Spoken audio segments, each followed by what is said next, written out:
हरिओम। नमस्ते विद्यार्थी मित्रों। आज આપણે વિષય ગુજરાતી બેનું જોવાના છીએ। ગુજરાતી 2 જેમાં પાઠ વ્યાકરણ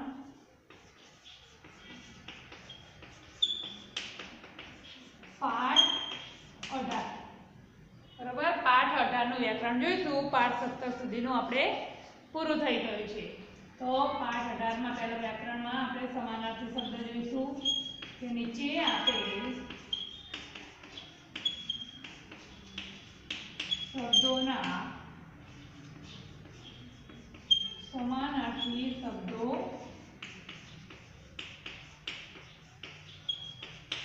લખો। પહેલા સમાનાર્થી શબ્દ જોઈ જોઈશું કે પહેલું છે વિપત, બરાબર। तो विपत એટલે એનો સમાન અર્થ લખવાનો છે આપણે। વિપત એટલે કે દુઃખ। શું થશે? વિપત એટલે દુઃખ, બરાબર। વિપત શબ્દનો સમાનાર્થી દુઃખ થાય છે। પર્ણ, આ તો ખ્યાલ હશે જ। પર્ણ એટલે પાંદડું, પાન।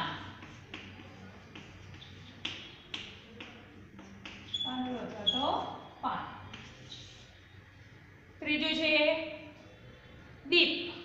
દીપ એટલે દીપને શું કહીએ? બીજું દીવો। દીપ એટલે દીવો, બરાબર। વિપત એટલે દુઃખ, પર્ણ એટલે પાંદડું અથવા તો પાન, દીપ એટલે દીવો, ઉદ્દમ એટલે પરિશ્રમ।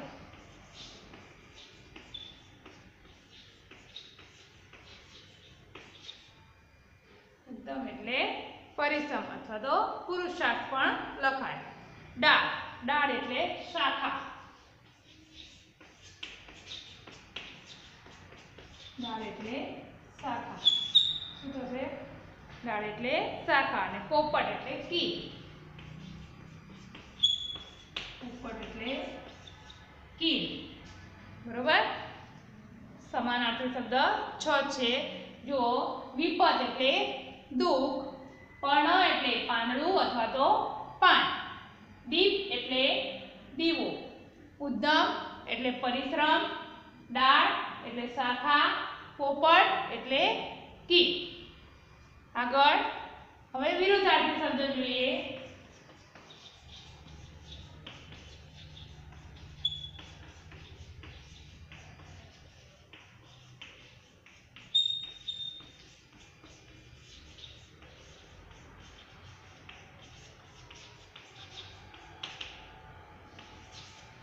નીચે આપેલ શબ્દોના વિરોધી શબ્દો લખો। સૂકા, સૂકાનો વિરોધી શું થશે? લીલા, બરાબર। સૂકાનો વિરોધી શું થાય? લીલા। અંધકાર, અંધકારનો વિરોધી ઉજાસ। શું થશે? અંધકાર તો ઉજાસ। અને ગુણ, ગુણ તો એનો વિરોધી અવગુણ। શું થશે? ગુણનો વિરોધી અવગુણ, બરાબર। સમાનાર્થી જોયા આપણે અને વિરોધી। સમાનાર્થીમાં વિપત એટલે દુઃખ, પર્ણ એટલે પાંદડું, દીપ એટલે દીવો, ઉદ્દમ એટલે પરિશ્રમ, ડાળ એટલે શાખા અને પોપટ એટલે કીટ।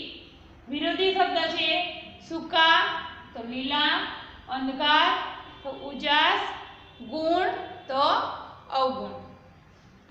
હવે શબ્દકોશના ક્રમમાં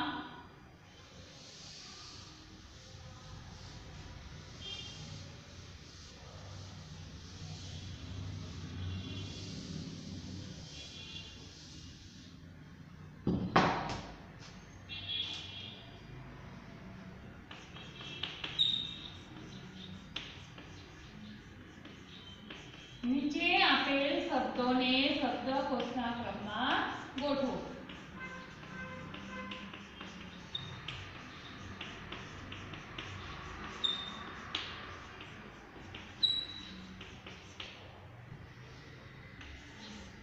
પહેલું છે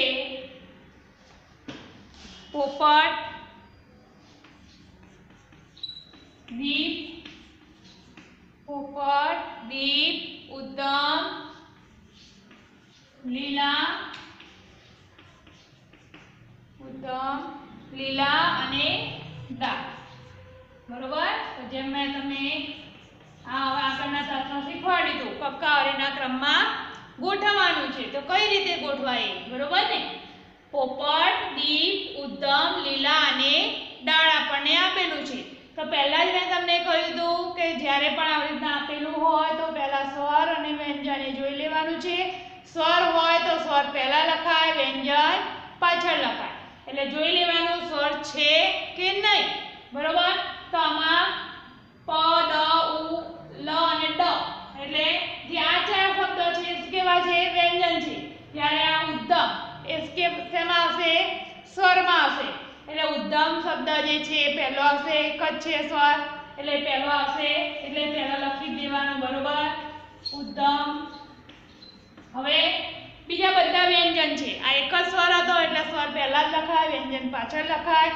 હવે બાકીના બધા કેવા છે? વ્યંજન છે. તો વ્યંજન છે તો આપણે શું જોઈશું? કક્કાવારીના ક્રમમાં પ્રમાણે જોઈશું. તો કક્કાવારીના ક્રમ પ્રમાણે જોઈએ તો સૌથી પહેલા શું આવે છે? બરાબર. ક, ખ, ગ પ્રમાણે બોલી તો ડ છે એ પહેલા આવે. તો દાળ લખીશું.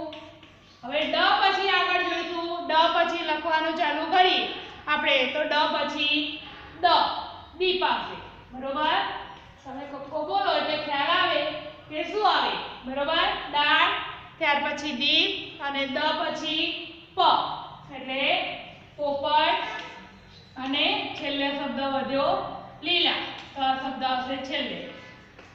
ખ્યાલ આવી ગયો. કક્કાવારીના ક્રમ પ્રમાણે આપણે બોલીએ તો પહેલા આ સ્વર લખી કાઢ્યો અને પછી વ્યંજનમાં ક, ખ, ગ પ્રમાણે આપણે જોઈએ છીએ તો ડ પહેલા આવે, પછી દ આવે, પછી પ આવે અને પછી લ આવે છે. બરોબર. હવે બસ એક જ છે. શબ્દ સમૂહ જોઈએ.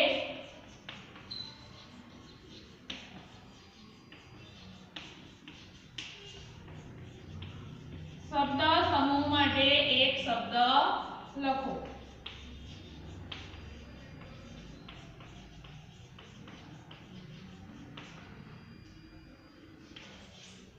પહેલું છે વ્યવહારની રીત. વ્યવહારની રીત. વ્યવહારની રીત એટલે શું આવશે? વ્યવહારા વટ. શું આવશે? વ્યવહારા વટ. બરોબર. વ્યવહારા વટ. ત્યાર પછી બીજું છે શાસ્ત્ર ધર્મ ક્ષત્રિયની ટેક. શાસ્ત્ર ધર્મ ક્ષત્રિયની ટેક. તો શું આવશે? ક્ષત્રિયા વટ. ક્ષત્રિયા વટ. બરોબર. શું આપણે લખ્યું? વ્યવહારની રીત તો વ્યવહારા વટ. શાસ્ત્ર ધર્મ ક્ષત્રિયની ટેક તો ક્ષત્રિયા વટ. બરોબર. બસ. વ્યાકરણમાં આમાં બીજું કઈ વધારાનું વ્યાકરણ છે નહીં. એટલા સમાનાર્થી, વિરોધી, શબ્દકોશના ક્રમમાં અને શબ્દ સમૂહ માટે એક શબ્દ. જોઈ લો. પોપટ, દીપ, ઉદ્દમ, લીલા અને દાળ. તો આપણે પહેલા લખ્યું ઉદ્દમ, પછી દાળ, દીપ, પોપટ અને લીલા. એવી જ રીતે શબ્દ સમૂહ માટે એક શબ્દ. પહેલું છે વ્યવહારની રીત તો કે વ્યવહારા વટ અને શાસ્ત્ર ધર્મ ક્ષત્રિયની ટેક તો ક્ષત્રિયા વટ. અહીંયા વ્યાકરણ પાઠ 18 નું વ્યાકરણમાં બસ આટલું જ છે. હવે આગળ જોઈએ.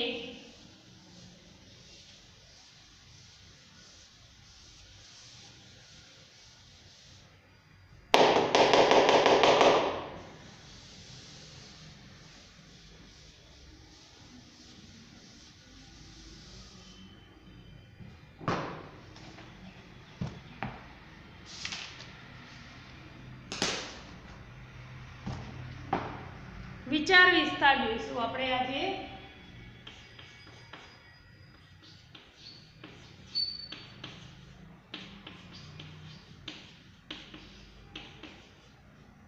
સમજાવીશ, તમારે લખવાનો જાતે છે, બરોબર. ઉગે કમળ પંખમાં, ઉગે કમળ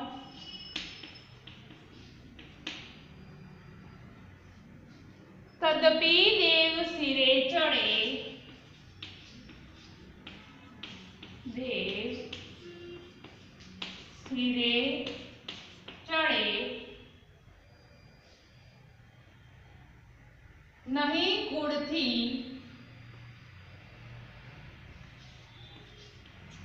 नहीं कुड़थी, किंतु मूल,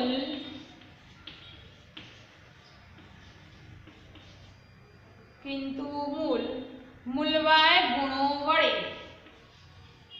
मूलवाय गुणों वड़े, बरोबर. आ विचार विस्तार तमने पंक्ति आपेली छे, बरोबर. के उगे कमळ पंखમાં તદપી દેવ શિરે ચડે, નહીં કુળથી કિંતુ મૂલ મૂલવાય ગુણો વડે. જેમ આપણે આમાં જોયું હતું ને દુહામાં કે વિપત પડે ન વલખે, વલખે વિપત ન જાય, વિપતે ઉદ્દમ કીજીએ, ઉદ્દમ વિપતને ખાય, બરોબર. જે મેં તમને જ્યારે ડિજિટલમાં હતા ત્યારે સમજાવ્યું હતું, એ પંક્તિનો અર્થ તમને સમજાવ્યું હતું. એવી જ રીતે આ પણ આપણે લખવાનો રહેશે, બરોબર. તમને અહીંયા હું સમજાવીશ, લખવાનો તમારે જાતે છે. તો આપણે પહેલા વિપત પડે એના વલખે જે એ જોયું હતું ને, તો તમને એકવાર ફરીથી સમજાવી દઉં છું, અને પછી આ ઉગે કમળવાળો એ પણ હું પછી તમને સમજાવું છું. પહેલા વિપત પડે ન વલખે, વલખે વિપત ન જાય, વિપતે ઉદ્દમ કીજીએ, ઉદ્દમ વિપતને ખાય. એટલે કે જે જીવનમાં વિપત્તિ અને દુઃખ આવી પડે તો માણસે ગભરાઈ જવાની જરૂર નથી, બરોબર. કે ગભરાઈ જવાથી કે આપણા દુઃખ દૂર થઈ જતા નથી. પણ એવા સમયે જો પુરુષાર્થ કરવામાં આવે, પરંતુ જ્યારે પણ આપણા જીવનમાં દુઃખ આવે છે, મુશ્કેલી પડે છે, ત્યારે આપણે ગભરાઈ જવું જોઈએ નહીં. પરંતુ આવા સમયે આપણે જો મહેનત કરીએ, પુરુષાર્થ કરીએ, તો તે વિપત્તિ કે દુઃખ એ દૂર થઈ જાય છે. આમ વિપત્તિ કે દુઃખમાંથી ઉગરવાનો એક માર્ગ હોય તો તે મહેનત જ છે, બરોબર. એવું આપણે જોયું હતું ને. હવે આ જોઈએ કે ઉગે કમળ પંખમાં તદપી દેવ શિરે ચડે, નહીં કુળથી કિંતુ મૂલ મૂલવાય ગુણો વડે. તો આપણને આ પંક્તિમાં શું કહેવા માંગે છે, શેનું ઉદાહરણ આપ્યું છે આ પંક્તિમાં આપણને? તો કે કમળનું ઉદાહરણ આપ્યું છે, બરોબર.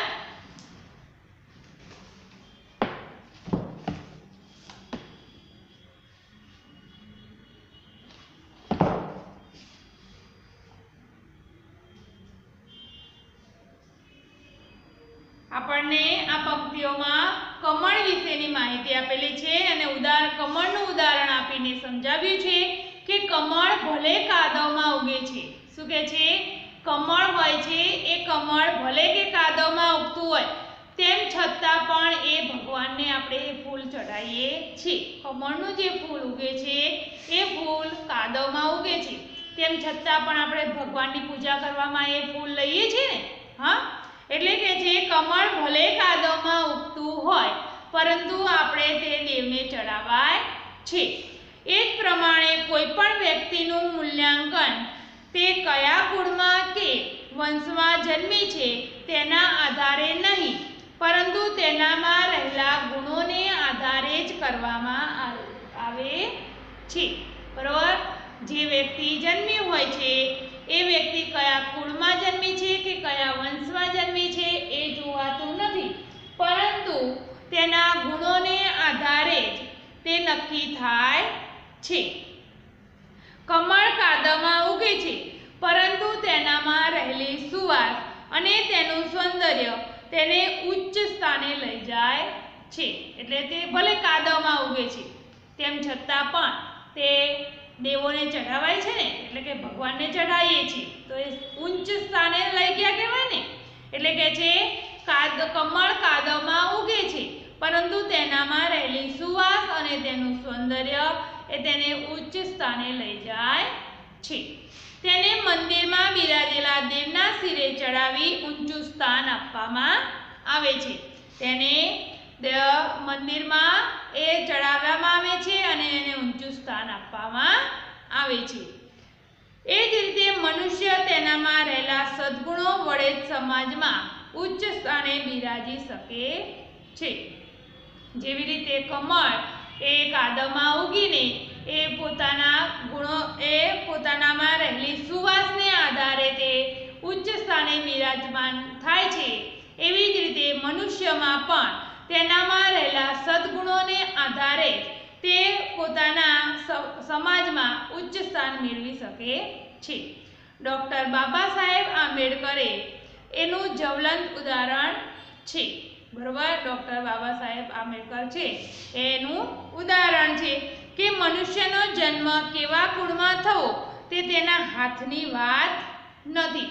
મનુષ્યનો જન્મ થાય છે એ કયા કુળમાં થાય છે એ માણસ પોતે થોડી નક્કી કરી શકે છે. એ ક્યારેય માણસ નક્કી કરી શકે નહીં. એ પોતાના હાથની વાત નથી. પરંતુ સારા ગુણ કેળવવા તે મનુષ્યના હાથની વાત છે. પરંતુ એનામાં કેવા ગુણ કેળવવા એ તો આપણા હાથની જ વાત છે ને, મનુષ્યના હાથની વાત છે. તે વિદ્યાભાસથી અને સારા ગુણો કેળવીને સમાજમાં મોભાનું સ્થાન પ્રાપ્ત કરી શકે છે. તે સારા ગુણો મેળવીને પણ એ સમાજમાં સારું એવું સ્થાન પ્રાપ્ત કરી શકે છે અને અનેક લોકો માટે આદરણીય બની શકે છે. અને ઘણા બધા લોકો તેની વાહવા કરતા હોય છે. અને આવા જ એક અર્થનો એક દુહો જાણીતો છે કે જાતિ ન પૂછીએ સાધુ કી પૂછ લીજીએ જ્ઞાન, મોલ કરો તલવાર કા પડા રહન દો म्यान.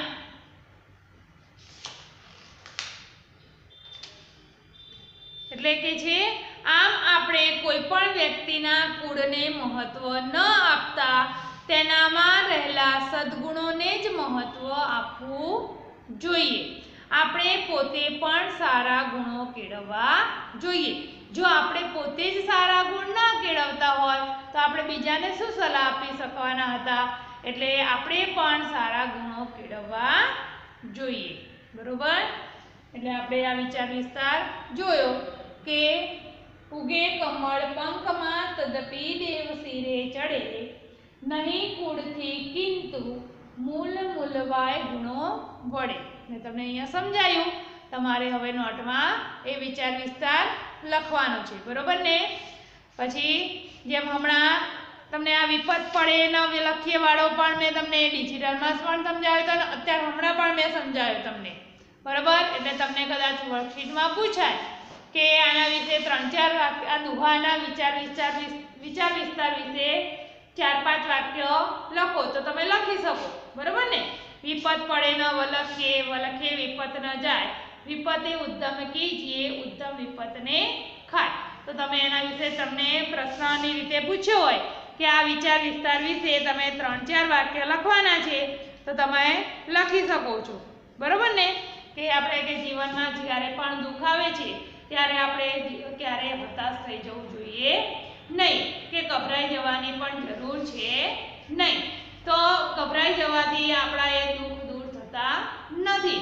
પરંતુ આવા સમયે જો પુરુષાર્થ કરવામાં આવે એટલે કે મહેનત કરવામાં આવે છે તો એ આપણા એ દુઃખ દૂર જરૂરથી થઈ જાય છે. અને આમ વિપત્તિ સમયે એટલે કે દુઃખમાંથી ઉગરવાનો શ્રેષ્ઠ ઉપાય હોય તો તે કે પુરુષાર્થ જ છે.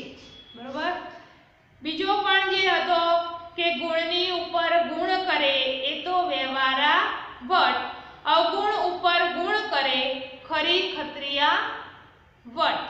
બરોબર, એ પણ કદાચ વિચાર વિસ્તાર તમને પૂછાય તો પણ તમે લખી શકો. બરોબર ને? તમને સમજાવી દઉં કે સામાન્ય રીતે કોઈ પણ માણસ આપણી સાથે એ સારી રીતે વર્તે, એટલે કે માણસ આપણા ઉપર ઉપકારની ભાવના કરે તો આપણે પણ તેની સાથે સારો વ્યવહાર કરવો જોઈએ. એટલે કોઈ આપણી સાથે સારો વ્યવહાર કરે તો સામે પણ આપણે સારો વ્યવહાર કરવો જોઈએ, પણ એના ઉપર ઉપકાર કરીને આપણે ઋણ ચૂકવવું જોઈએ. અને આ રીતે જો કોઈ વ્યક્તિ આપણી સાથે સારી રીતે ન વર્તે તો પણ આપણે એના ઉપર અપકાર તો ન જ કરવો જોઈએ અને એ મનમાં ન રાખવું જોઈએ, પરંતુ તેની સાથે આપણે અપકારની સામે આપણે પણ ઉપકાર જ કરવો જોઈએ. બરોબર? તો જ એમાં સાચી વીરતા છે. કોઈ એટલે કે આપણા સાથે ખરાબ કાર્ય કરે, કોઈ આપણી સાથે ખરાબ રીતે વર્તે તો આપણે એની સામે ખરાબ રીતે વર્તવું ના જોઈએ. આપણે મનમાં એવું ના રાખવું જોઈએ કે આને મારી સાથે ખરાબ કર્યું તો હું પણ એની સાથે ખરાબ જ કરીશ, એવું મનમાં ક્યારેય રાખવું જોઈએ નહીં. પરંતુ એને ખરાબ કર્યું હોય તો પણ આપણે એની સાથે સારો જ વ્યવહાર કરવો જોઈએ, તો જ એમાં આપણી સાચી વીરતા છે. આપણો સાચો ક્ષત્રિય ધર્મ એમાં જ રહેલો છે. કોઈ ખરાબ વર્તે તો પણ આપણે સારી રીતે એને વર્તવું જોઈએ.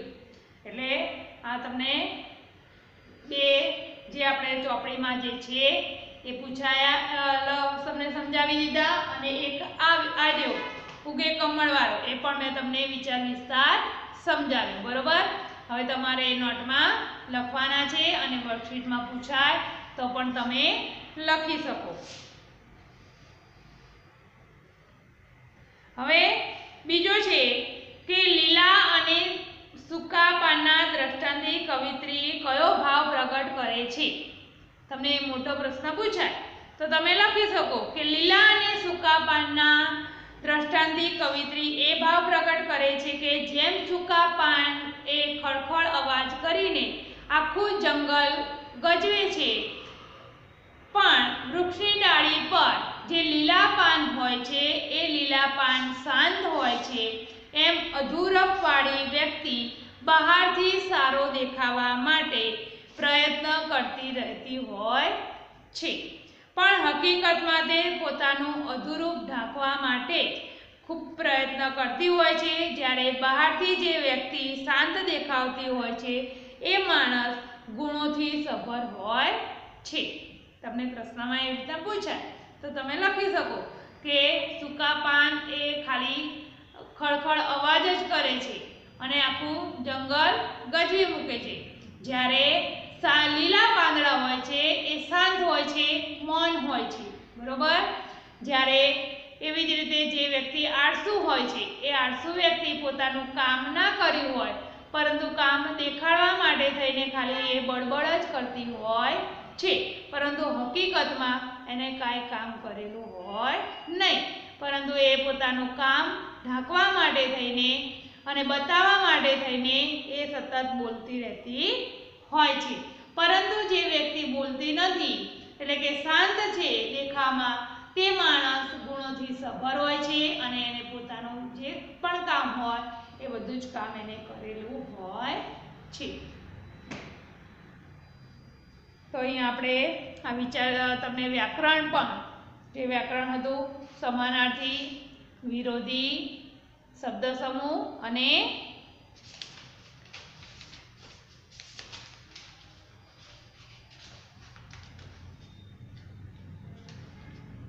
શબ્દકોશના ક્રમમાં આ ચાર જે હતું પાઠ 18માં વ્યાકરણ એ તમને લખાવી દીધું, પૂરું થઈ ગયું. બરોબર? પાઠ 18નું વ્યાકરણ જે હતું એ લખાવાનું જે હતું એ પૂરું થઈ ગયું છે.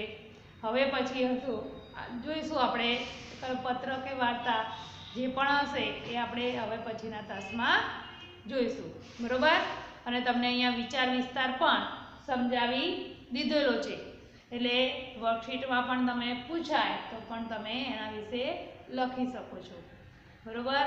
વર્કશીટમાં આ તમારે આવડે એટલા માટે તમને બીજો જે ચોપડી સિવાયનો જે છે વિચાર વિસ્તાર એ તમને લખાયો અને સમજાવી દીધો છે. બરોબર? કાવ્યમંગલી તમે પણ જાતે લખજો. આપણે પરીક્ષામાં એ ચોપડી સિવાયના બીજા 12 પૂછાતા હોય છે, બરાબર? પરીક્ષામાં પૂછાય છે ને તમારે, એટલે તમે આ રીતના સાંભળેલા હોય તો તમે એના વિશે લખી શકો, બરાબર? તો હવે પછીનું આપણે આગળના તાસમાં જોઈશું. અહીંયા આપણે પાઠ 18નું વ્યાકરણ પૂરું થઈ ગયું.